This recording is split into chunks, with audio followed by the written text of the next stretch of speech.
بسم اللہ الرحمن الرحیم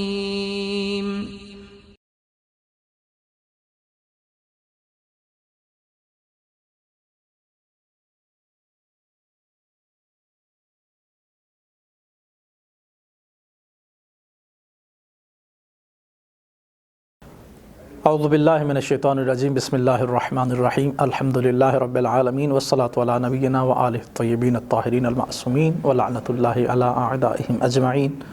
ماہ رجب المرجب بڑی عزت و عظمت کا مہینہ ہے۔ روایات معصومین علیہ السلام میں اس کی حرمت کے بارے میں، اس کی عزت کے بارے میں بہت سے کلمات اور اقوال ارشاد فرمائے گئے ہیں، اور ساتھ ساتھ میں اس مہینے کے اندر بہت سے اعمال بجا لانے کا حکم دیا گیا ہے ہمیں۔ مستحبات، اذکار، مستحبات اعمال، نمازیں اور دیگر چیزوں کا کافی سارا ذکر موجود ہے۔ کتابیں جو ہمارے علماء جنہوں نے بڑا ہی یہ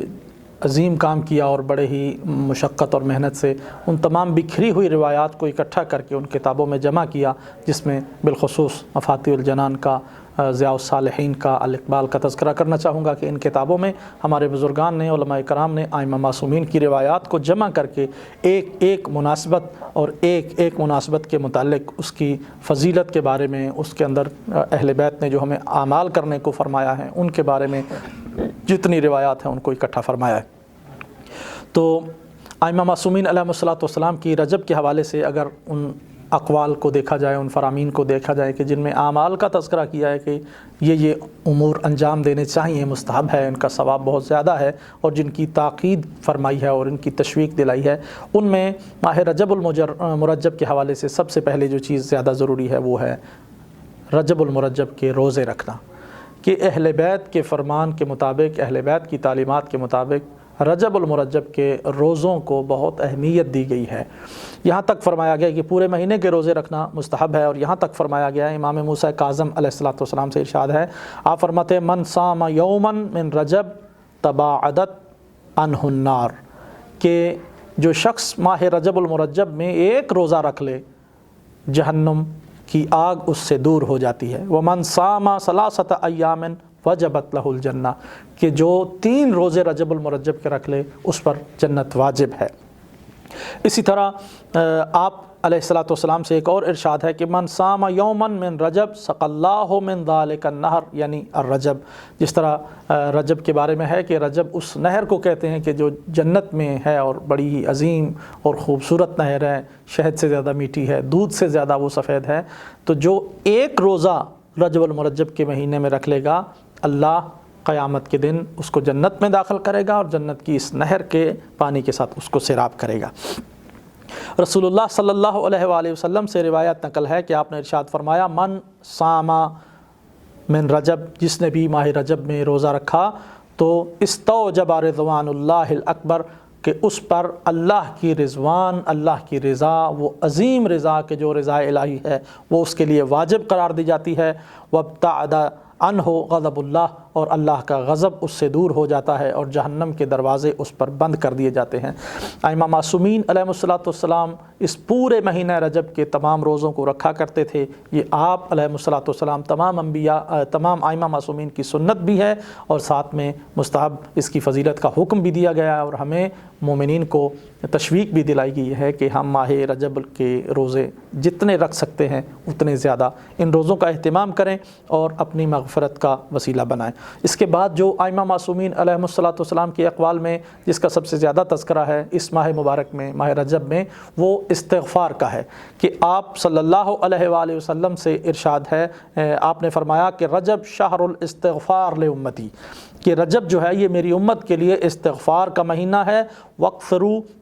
فِيهِ الاستغفار، کہ اس میں زیادہ سے زیادہ استغفار کرو، کہ جو بھی اللہ سے استغفار کرے گا اللہ اس کے تمام گناہوں کو معاف کر دے گا، اگرچہ وہ سمندر کے پانی، بارش کے پانی کے قطروں کے برابر ہوں، یا سمندر کی جھاگ کے برابر ہوں، یا درختوں کے پتوں کے برابر ہوں، اللہ ان تمام گناہوں کو معاف کر دے گا۔ تو استغفار کے مختلف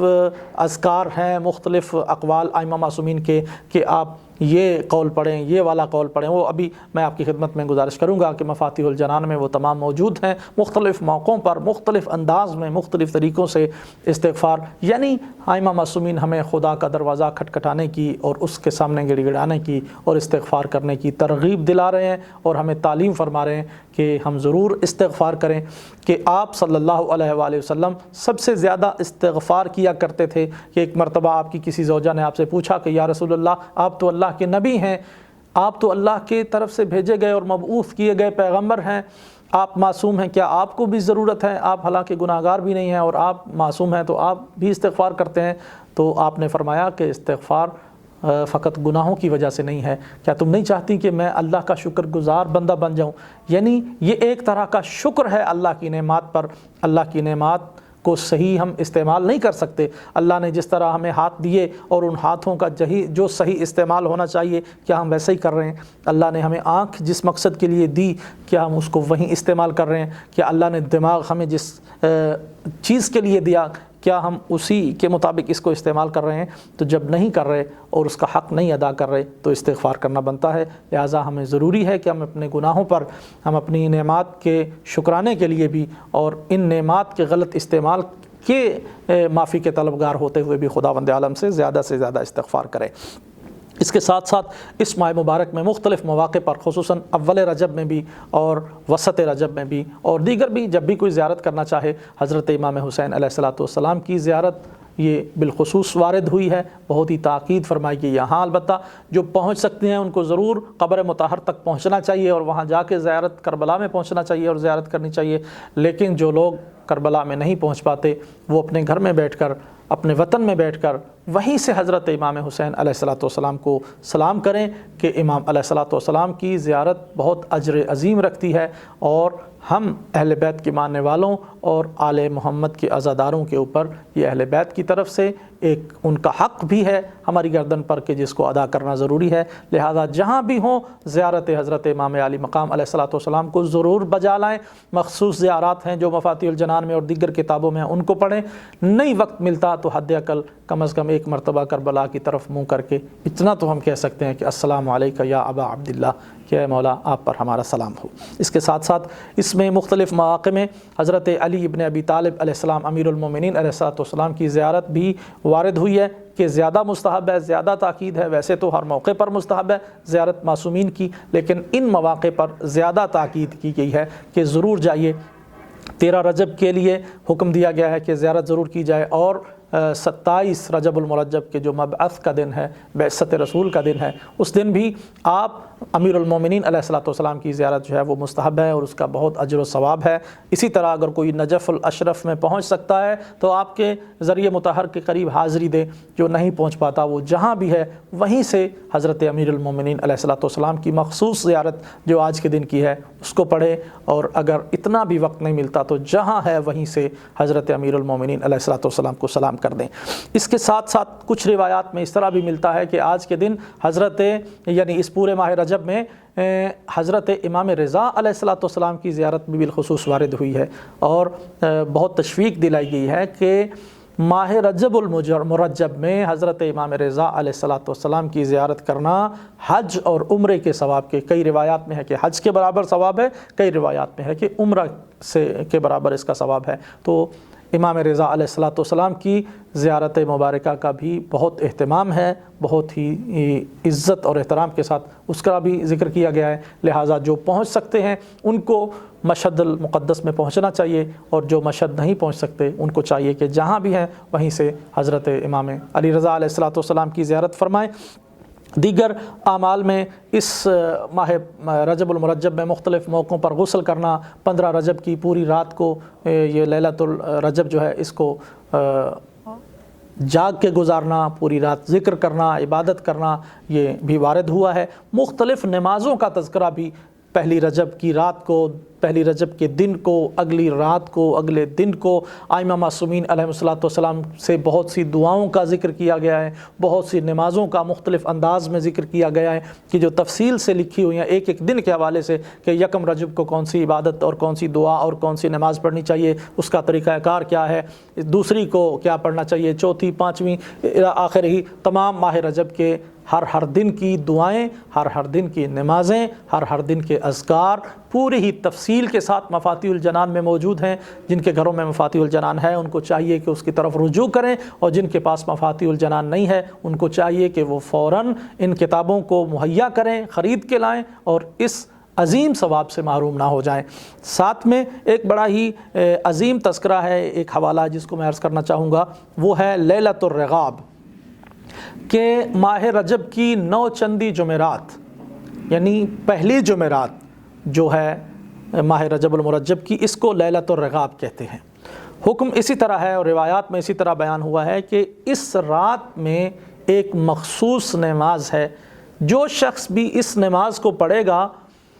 قبر میں جب یہ انسان جائے گا تو یہ نماز ایک خوبصورت شکل میں اس کے سامنے آ جائے گی، جو اس کی تنہائیوں کو دور کر دے گی، جو اس کے لیے راحت کا سبب بنے گی۔ یہ حیران ہو کے انسان پوچھے گا کہ تو کون ہے جو میری مدد کے لیے اور اس طرح میری وحشت میں میری مدد کے لیے آیا ہے اور میرا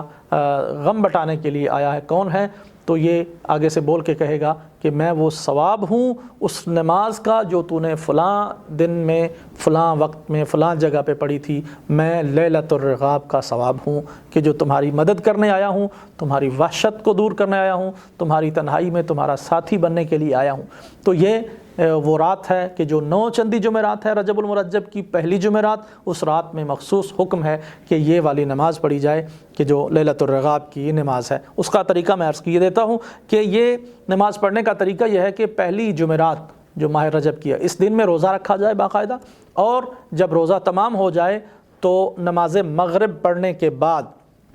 اور نماز عشاء کے درمیان میں یہ 12 رکعت نماز ہے جس کو پڑھا جانا ہوتا ہے، کہ پورا دن روزہ رکھا پہلی جمعرات کو رجب کی، اور ساتھ میں مغرب اور عشاء کے مابین یہ 12 رکعت نماز ہے۔ اور اس کے پڑھنے کا طریقہ یہ ہے کہ اسی طرح نیت اس کی یہی ہوگی کہ میں لیلۃ الرغاب کی نماز پڑھتا ہوں، 2 کر کے نماز پڑھنی ہے، کہ پہلے 2 رکعت نماز جس طرح صبح کی نماز ہوتی ہے، 2 رکعت نماز پڑھی، اس کا سلام، پھر اگلی رکعت کی نیت، پھر 2 رکعت پڑھ کے اس کو ختم کرنا ہے، پھر آگے 2 رکعت کی نیت کرتے ہوئے 12 رکعت نماز ادا کرنی ہے۔ اور پڑھنے کا طریقہ یہ ہے کہ سب سے پہلے 1 مرتبہ ہر رکعت میں 1 مرتبہ سورہ فاتحہ کی تلاوت کریں، اس کے بعد 3 مرتبہ سورہ انا انزلناہ کی تلاوت کریں، اور اس کے بعد 12 مرتبہ سورہ اخلاص یعنی قل هو اللہ احد کی تلاوت کریں۔ ہر رکعت میں اسی طرح کرنا ہے، اور اسی طرح کرتے کرتے ساری نماز جب تمام ہو جائیں گی، 12 کی 12 رکعتیں جب تمام ہو جائیں گی، اس کے بعد بیٹھ کے 70 مرتبہ محمد و اہل بیت محمد پہ درود پڑھنا ہے، صلوات پڑھنی ہے 70 مرتبہ اس نماز کے بعد بیٹھ کر۔ اور اس کا طریقہ یہ ہے، مفاتیح الجنان میں مفصل لکھا ہوا ہے، میں پھر عرض کر رہا ہوں، اس کی طرف رجوع کی جائے۔ اور میں ویسے بتا رہا ہوں کہ 70 مرتبہ اس نماز کے بعد جو درود پڑھنا ہے اس کا طریقہ یہ ہے کہ اللہم صلی علی محمد النبی الامی وآلہ،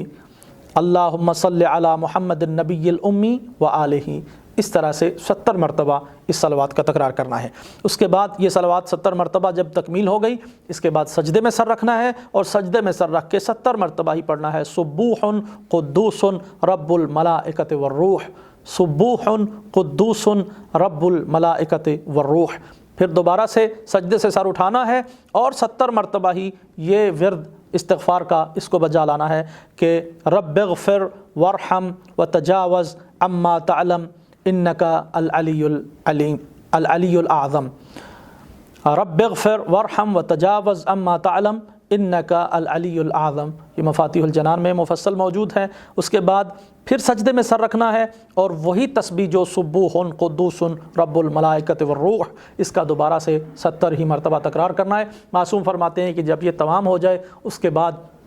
یہ نماز بجا لانے والا جو بھی دعا مانگے گا خداوند عالم اس کی دعا کو قبول فرمائے گا۔ دیگر میں آپ کی خدمت میں یہ مفاتیح الجنان کا تعارف عرض کرنا چاہتا ہوں کہ اس میں ہر دن کے اعمال کا ذکر موجود ہے، یعنی پہلے دن ہی جب آپ زیارت کے لیے جاتے ہیں، اول یوم رجب جب زیارت کے لیے جائیں تو پہلے غسل کریں، پھر اس کے بعد امام سے منقول ہے کہ ایک دعا ہے، اس دعا کو پڑھیں۔ بہت سی دعاؤں کا تذکرہ ہے، پھر بہت سی نمازوں کا ذکر موجود ہے۔ تو اس کے بعد آپ اس کو پلٹتے جائیں گے مفاتیح الجنان کتاب کو، اردو میں ترجمہ شدہ موجود ہے، جہاں جہاں موجود ہے مل سکتی ہے۔ آپ کو انٹرنیٹ سے بھی اس کو ڈاؤن لوڈ کر سکتے ہیں، موبائل میں بھی یہ موجود ہے، اور یعنی ایپس کے انداز میں بھی آپ اس کو ڈاؤن لوڈ کر سکتے ہیں، اور اس میں تمام اعمال مفصل لکھے ہوئے ہیں۔ تمام مومنین سے میں گزارش کرتا ہوں کہ ماہ رجب کی حرمت کا خیال رکھا جائے، اس کی عزت و عظمت کو بجا لایا جائے، اس کے اندر جتنے بھی اعمال اور دعائیں ہیں ان کی زیادہ سے زیادہ کوشش کی جائے کہ ان سے متمسک ہوا جائے، ان سے استفادہ کیا جائے۔ اور آخر میں دعا کرتا ہوں کہ خلاق کائنات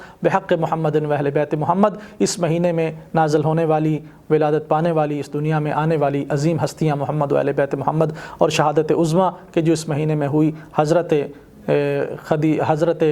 زینب علیہ صلوات اللہ علیہا، حضرت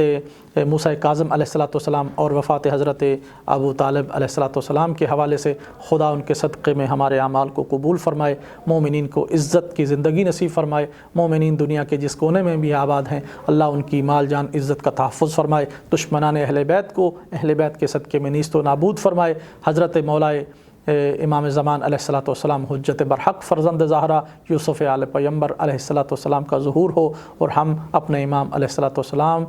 کی خدمت میں مشرف ہوں، اور آپ کے قدموں پہ سر رکھ کے ہم آپ کو اہل بیت علیہ الصلوۃ والسلام کے دکھوں کا پرسہ بھی پیش کریں، اور آپ کی خدمت میں ہم سلام بھی پیش کریں۔ والسلام